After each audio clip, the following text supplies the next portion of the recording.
Bonjour, est-ce que tu veux bien te présenter s'il te plaît? Alors, je m'appelle Ottilia Moreira Claire. Je suis issue d'une double culture franco-portugaise. J'ai 55 ans, j'ai un fils de 29 ans et je partage ma vie avec un homme que j'adore et ça fait 20 ans que ça dure. Voilà pour le côté personnel. Professionnellement, je suis professeure de yoga depuis 2003. Parallèlement, j'ai travaillé dans le privé. J'ai rejoint l'éducation nationale en tant qu'enseignante en lycée professionnel. Et depuis 2012, je vis à plein temps de cette activité yoga. Alors depuis, je me suis spécialisée en yoga thérapie, en ayurveda, dans le yoga pour enfants. Et aujourd'hui, je suis formatrice pour professeur de yoga. J'ajouterai mentor et coach de vie. Qu'est-ce qui t'a mené au yoga pour enfants? Eh bien, ma pratique du yoga avec les enfants a évolué en fait au fil du parcours scolaire de mon fils. Quand il était en primaire, j'avais de la demande pour enseigner le yoga pour les enfants de primaire. Donc là, j'ai beaucoup développé les jeux ludiques. À cet âge-là, c'est vraiment comme ça qu'on apprend, c'est par le jeu. Quand mon fils est passé au collège, eh bien, au forum des associations à la rentrée, je n'avais que de la demande pour des collégiens et plus du tout pour les enfants. Alors du coup, je me suis adaptée, j'ai revu un petit peu mes méthodes d'enseignement. Je me suis plus concentrée sur les techniques de concentration et de relaxation avec les préados. Et quand Lucas est passé au lycée, bah, je vous assure, je n'avais que de la demande pour des lycéens. Donc du coup, j'ai vraiment adapté et avec les lycéens, j'ai plutôt mis en place des outils de préparation aux examens. Voilà. Donc aujourd'hui, après plus de 20 ans d'expérience, j'ai vraiment envie de partager ces précieuses leçons que j'ai acquises durant toutes ces années. Et j'ai vraiment à cœur de transmettre la magie et la puissance du yoga tout en honorant ses racines traditionnelles. Avec quelle tranche d'âge est-ce que tu te sens le plus à l'aise pour enseigner le yoga? Eh bien, je suis très à l'aise en fait avec les enfants qui ont entre 8 et 12 ans. Et quand je regarde un petit peu pourquoi dans mon parcours, mon père a quitté cette vie quand j'avais 10 ans, ma petite sœur en avait 8 et ma grande sœur en avait 12. Alors, prendre soin des enfants, c'était vraiment important pour moi. Peut-être parce qu'à l'époque, mes parents, mes besoins n'avaient pas été entendus, hein. À l'époque, dans le milieu socio-culturel dans lequel je vivais, il ne fallait pas pleurer devant ma mère, hein, pour ne pas lui faire encore plus de peine. Au contraire, il fallait la soutenir et la consoler quand elle pleurait. Donc c'est vraiment l'injonction que j'ai reçue quand j'étais enfant. Je n'étais pas autorisée à exprimer ce que je ressentais.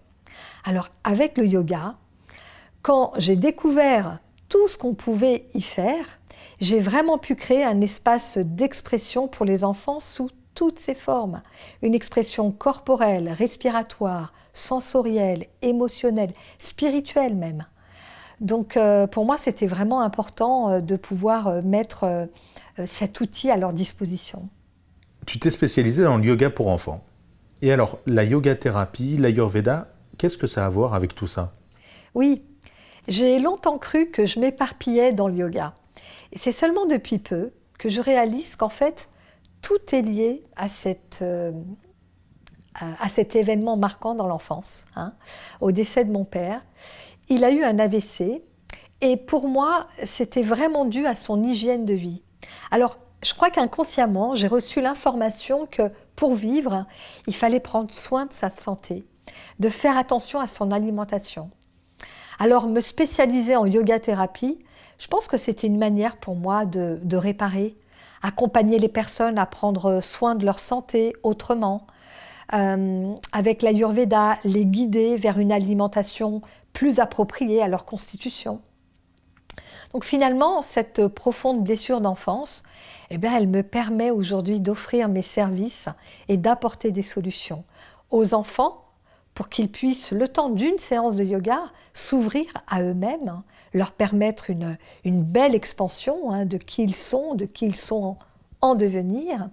Et puis pour les adultes, de leur apporter des outils pour donner de la vie aux années et pour donner des années à la vie, comme le suggère l'Ayurveda.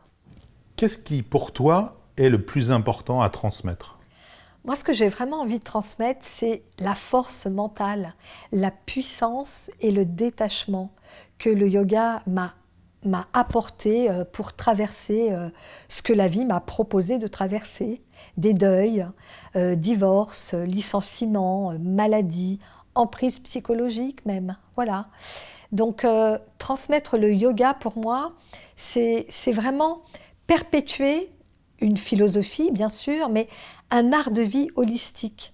C'est vraiment contribuer à rendre le monde meilleur. Ça peut être un peu gnangnan, mais c'est vraiment ce que je pense.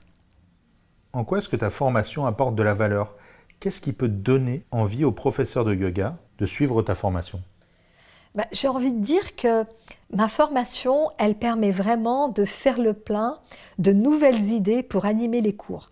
Parce que souvent, les professeurs de yoga, ils sont en recherche de nouvelles idées. Parce que les enfants, il faut vraiment amener du renouveau avec eux. Donc, je leur apprends à développer leur créativité. J'enrichis aussi leur connaissance sur les postures, sur les effets physiques, psychologiques et les contre-postures à engager, même si avec les enfants, il n'y a pas beaucoup de contre-postures. Et puis, je pense que vraiment, ma formation les aide à gagner en confiance et en sentiment de légitimité.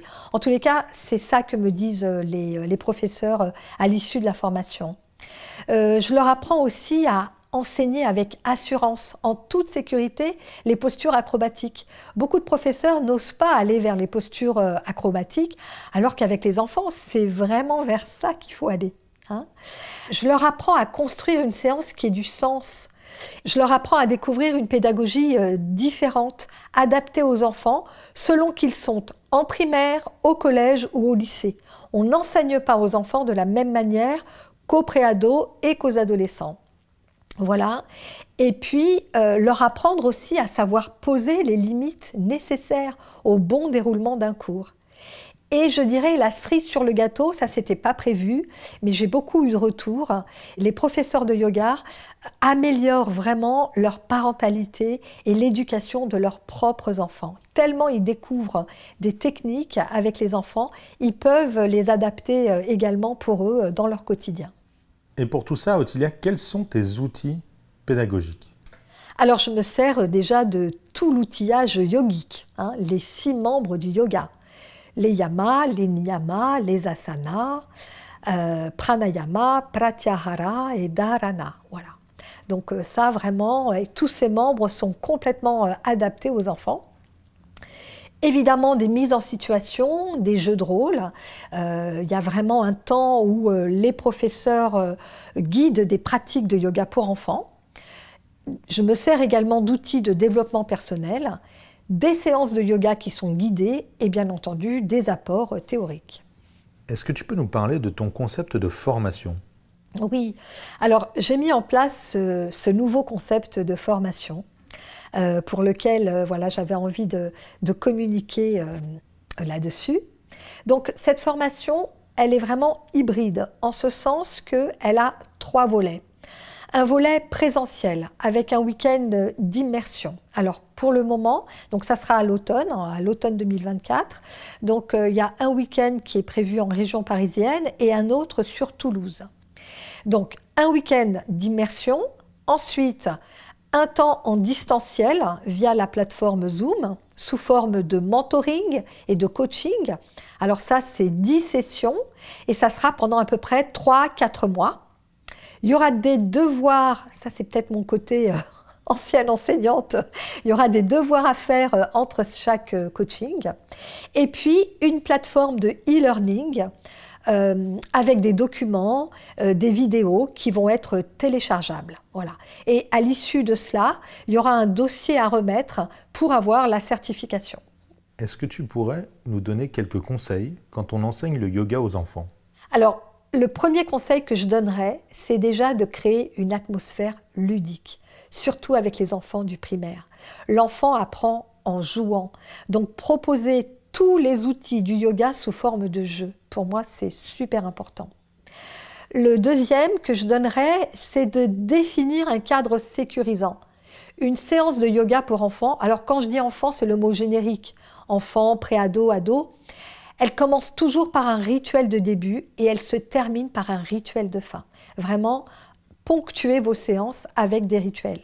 Troisième conseil, c'est d'enseigner la posture dans un vinyasa, dans une progression graduelle. Il existe un chemin pour aller vers la posture et un chemin de retour. Et c'est ce mode opératoire qui va structurer l'enfant dans sa croissance sur tous les plans. Donc pour moi, c'est vraiment important. Un enfant ne prend pas une posture comme ça, comme il en a envie. Non, il y a vraiment un mode opératoire. Et le quatrième conseil, mais qui est complètement lié à ce mode opératoire, c'est que la posture vers laquelle l'enfant va aller va lui transmettre une valeur. Et c'est vraiment ça l'essence du yoga pour enfants. Transmettre une qualité, transmettre une attitude à développer grâce à ces modes opératoires. Et donc c'est trouver un fil conducteur dans la séance qui va véhiculer cette valeur. Voilà. Et pour finir, je dirais un cinquième conseil, c'est vraiment la créativité. Le professeur se doit d'être créatif. Donc, oser, innover, quitte à détricoter ce que vous avez appris durant votre formation de professeur de yoga. Il faut vraiment innover avec les enfants. Merci, Ottilia. Quel serait pour toi le mot de la fin? Alors, le mot de la fin, avec toutes ces manières que j'ai d'accompagner les personnes, aujourd'hui, en fait, ça correspond vraiment avec qui je suis. Je me sens complètement dans mon alignement. Et c'est important pour moi de dire pourquoi je fais ce que je fais. Avec toutes ces cordes à mon arc, le yoga pour enfants, la yoga thérapie, l'ayurveda, le coaching, tout ça m'amène à un objectif ultime. C'est d'accompagner les personnes à atteindre un point qu'elles n'ont pas encore atteint. C'est là l'une des définitions du yoga. Et c'est ce qui me tient vraiment à cœur de transmettre. Merci.